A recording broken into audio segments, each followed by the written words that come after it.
Hey, how's it going?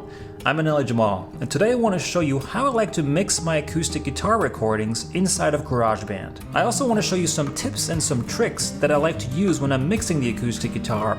Now, what I've done is I've just done a little bit of EQ here, and I'm going to show you what I did by just dragging these little things here. You can click the analyzer to visually see what's going on.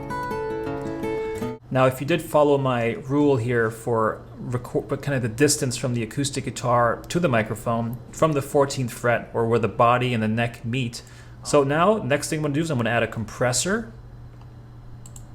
I'm going to turn that on. I'm going to click on this middle button to activate this and see what we got.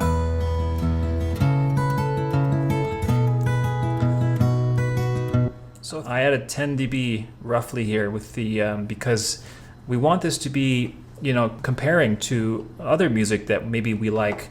And a good way to do this is to